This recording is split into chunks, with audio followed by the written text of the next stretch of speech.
Próximo capítulo de la novela Chejade versus Correo y Comercio. Llamada telefónica.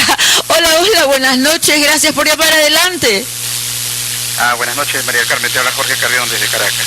¿Qué tal, Jorge? ¿Cómo estás? Un abrazo, Jorge Carrión desde Caracas, periodista peruano residente en Caracas. Adelante.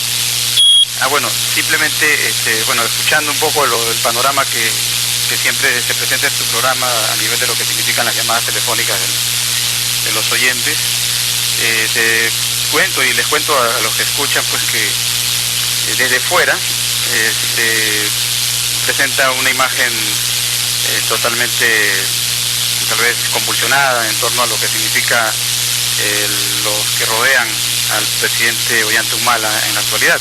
Es que afuera llega Correo y Comercio, pues.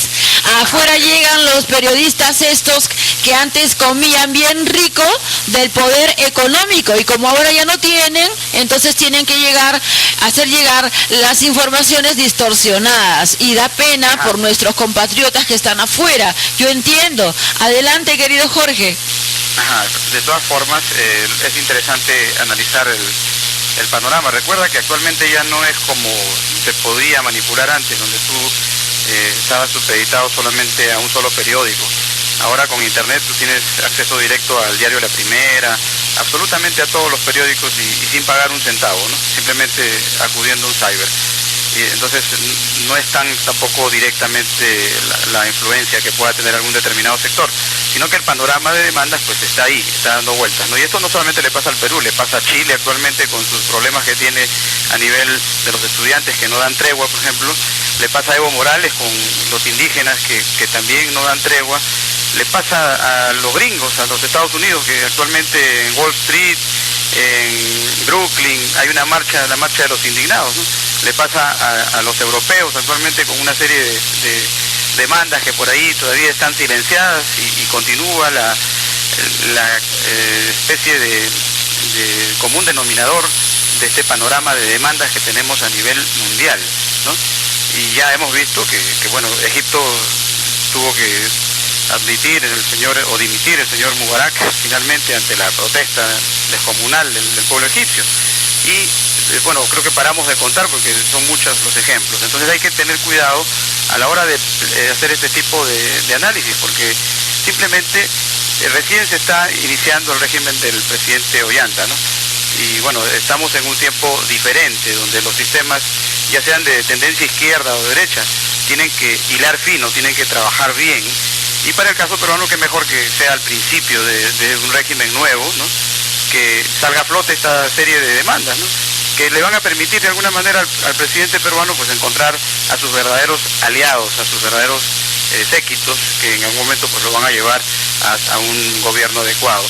Recordemos que para el caso venezolano, el presidente Chávez, al iniciar, por ejemplo, su régimen, él tenía gente de confianza, que lamentablemente se murió antes de tiempo. Por ejemplo, el doctor Núñez Tenorio, que es el mentor ideológico del movimiento Quinta República, no llegó a ver al presidente Chávez en el poder, o sea, no llegó a ver el triunfo del presidente Chávez. Sin embargo, él fue el que prácticamente planteó todo el movimiento ideológico. Uno de los gestores. Sí, claro, y profesor de filosofía en la Universidad Central de Venezuela, a quien nosotros hemos entrevistado personalmente. Él incluso nos hace, a quien habla, pues le hace el prólogo al libro Intelectualidad Peruana en Tierra de los Incas.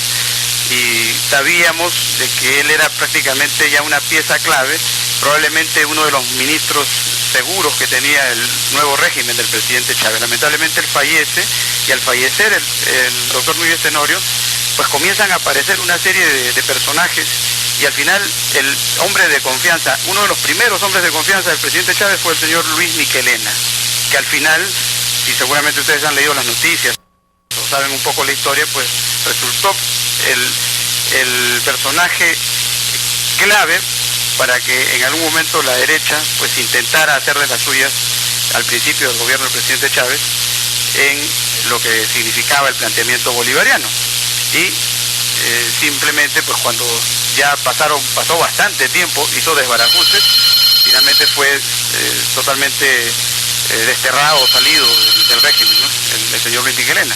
Y así como él, varios personajes que en algún momento pues se subieron al carro, ¿no? Y como cuenta el propio presidente Chávez, pues era muy difícil.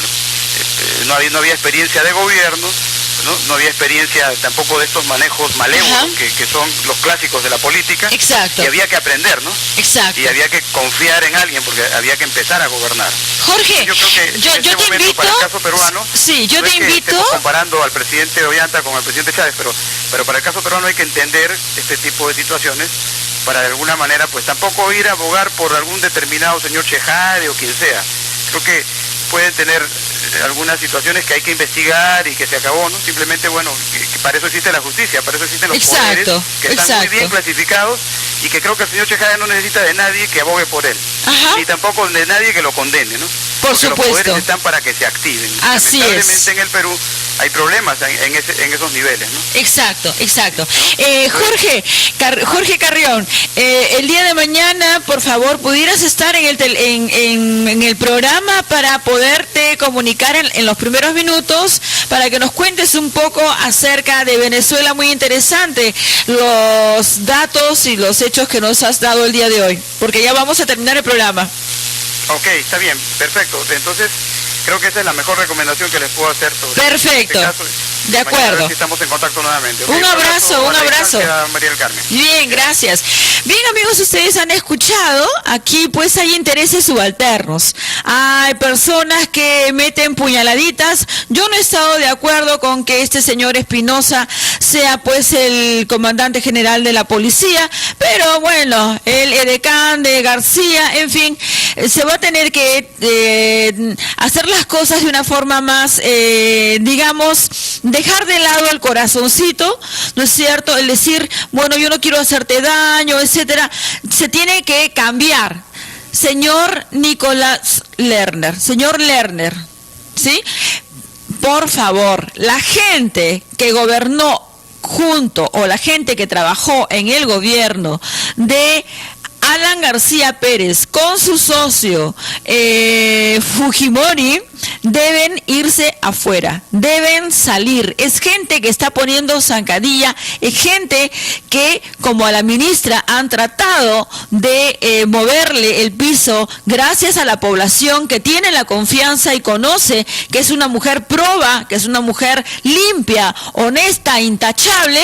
No pasó nada, pero sí la hicieron pasar momentos difíciles estos sinvergüenzas corruptos de toda la vida que ahora se quieren limpiar, ¿no? Ahora se quieren dar sus aires de limpieza. Entonces, amigos, yo pido una vez más desde estos micrófonos de Radio Cora del Perú, que contribuyó firmemente contra la corrupción, con la lucha contra la corrupción, que los medios de comunicación, por lo menos los del Estado, ya se renueven, que hayan nuevos programas, que informen bien.